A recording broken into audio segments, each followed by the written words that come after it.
வணக்கம். நாளைக்கு நிஃப்டியோட லெவல்ஸ் பார்த்துடலாம். நாளைக்கு மண்டே 29 மார்ச் 2026 மண்டேயோட நிஃப்டி லெவல்ஸ். ஓகே.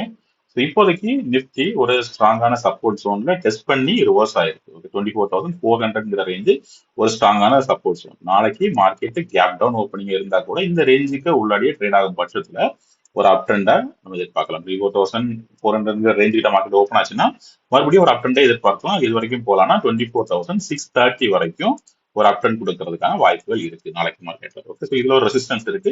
இதையும் பிரேக் பண்ணுச்சுன்னா ஃபர்தர் அப் ட்ரெண்ட் 24,800 நோக்கி போகலாம்.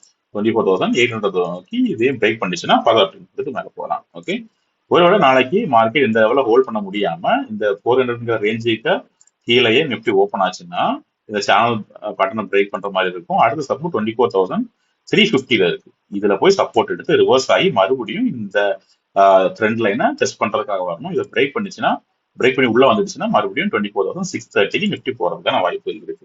ஒருவேளை இந்த பிரேக் அவுட் இந்த ரீடெஸ்ட் ஃபெயில் ஆகும் பட்சத்துல நிஃப்டி டவுன் ட்ரெண்ட் வந்து மறுபடியும் 350 டெஸ்ட் பண்ணி இதை பிரேக் பண்ணி 24,230 வரைக்கும் ஃபால் ஆகிறதுக்கான வாய்ப்புகள் இருக்கு. ஓகே, ஸோ மார்க்கெட்ல நாளைக்கு இருக்கக்கூடிய 3 பாசிபிலிட்டிஸ் இதுதான். இந்த சப்போர்ட் தான் ஃபர்ஸ்ட் பண்ணணும். இந்த சப்போர்ட்ல எப்படி ட்ரேட் ஆகுதோ அதை பேஸ் பண்ணி நம்மளோட அடுத்த லெவலை பிளான் பண்ணிக்கலாம். இதை ஹோல்ட் பண்ணி மேலே போச்சுன்னா அப் டு 24,630யும் இது கீழ் ட்ரேட் ஆகி இதை பிரேக் பண்ண முடியலைன்னா பிரேக் பண்ணி மேலே போக முடியலைன்னா 24,230 வரைக்கும் கீழே டவுன் ட்ரெண்ட் கொடுக்கறதுக்கான வாய்ப்புகள் நிஃப்டியில நாளைக்கு இருக்கு.